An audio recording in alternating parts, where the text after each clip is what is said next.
माता सीता की यह रोचक लोक कथा आपका दिल जीत लेगी, धन के भंडार भर देगी। यह कहानी सीता माता कहती थी और श्री राम इसे सुना करते थे।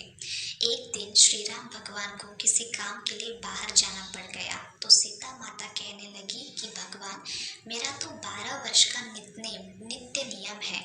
अब आप बाहर जाएंगे तो मैं अपनी कहानी किसे सुनाऊंगी। श्री राम ने कहा कि तुम कुएं की पाल पर जाकर बैठ जाना और वहां जो औरतें पानी भरने आएंगी उन्हें अपनी कहानी सुना देना। सीता माता कुएं की पाल पर जाकर बैठ जाती है। एक स्त्री आई, उसने रेशम की जरी की साड़ी पहन रखी थी और सोने का घड़ा ले रखा था।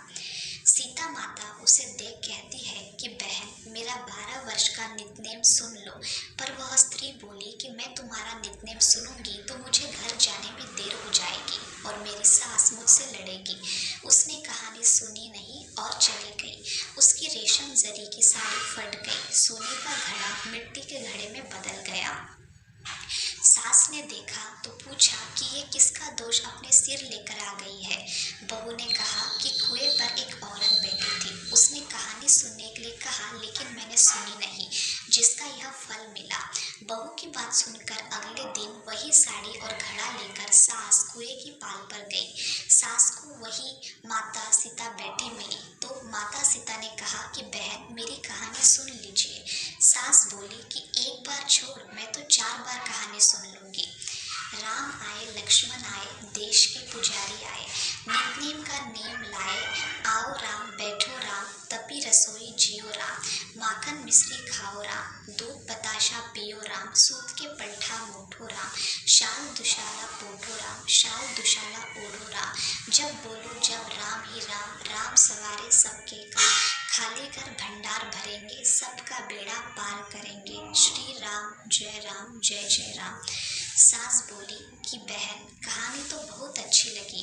कहानी सुनकर सास घर चली गई और उसकी साड़ी फिर से रेशम जरी की बन गई। मिट्टी का घड़ा फिर सोने के घड़े में बदल गया। बहू कहने लगी, सासू माँ, आपने ये सब कैसे किया। तब सास ने कहा कि बहू, तू दोष लगा के आई थी और मैं अब दोष उतार कर आ रही हूँ। बहू ने फिर पूछा कि वह कुएं वाली स्त्री कौन है। सास बोली कि वे माता सीता थी। वे पुराने से नया कर देती है, खाली घर में भंडार भर देती है। वह लक्ष्मी जी का वास घर में कर देती है। आदमी की जो भी इच्छा हो उसे पूरा कर देती है। बहू बोली कि ऐसी कहानी मुझे भी सुना दो। सास बोली कि ठीक है, तुम भी सुनो। और सास ने कहानी शुरू की। राम आए, लक्ष्मण आए, देश के पुजारी आए, नितनेम का नेम लाए। आओ राम, बैठो राम, तपी रसोई जियो राम, माखन मिश्री खाओ राम, दूध बताशा पियो राम, सूत के पलका मोठो राम, शाल दुशाला पोठो राम, शाल दुशाला ओढ़ो राम। जब बोलो जब राम ही राम, राम सवारे सबके काम, खाली घर भंडार भरेंगे, सबका बेड़ा पार करेंगे। श्री राम जय जय राम। कहानी सुनकर बहू बोली कि कहानी तो बहुत अच्छी है। सास ने कहा कि ठीक है, इस कहानी को रोज कहा कहेंगे। अब सास बहू रोज सवेरे उठती, नहाती धोती और पूजा करने के बाद नितनेम की सीता की कहानी कहती। एक दिन उनके यहाँ एक पड़ोस की औरत आई और बोली कि बहन, जरा सी आँच देना। तो वह बोली कि आज तो अभी हमने जला ही नहीं। पड़ोसन ने कहा कि तुम सुबह 4 बजे से उठकर क्या कर रही हो। उन्होंने कहा कि सुबह उठकर हम पूजा करते हैं, फिर सीता माता की नितनेम की कहानी कहते हैं। पड़ोसन ने उसकी बात सुनकर फिर कहा कि सीता माता की कहानी कहने से तुम्हें क्या मिला। वे बोली कि इनकी कहानी कहने से घर में भंडार भर जाते हैं, सारे काम सिद्ध होते हैं, मन की इच्छा भी पूरी होती है।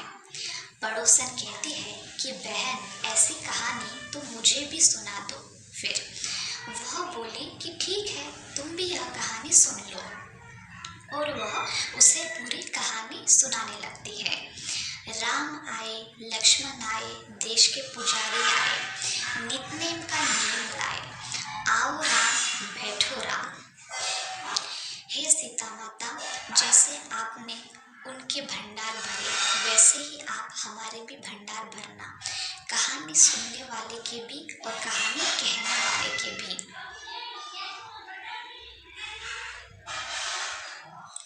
उत्तर प्रदेश, बिहार, हिमाचल प्रदेश और हरियाणा के कुछ क्षेत्रों में आज भी यह कथा सीता जयंती पर चाव से सुनाई जाती है।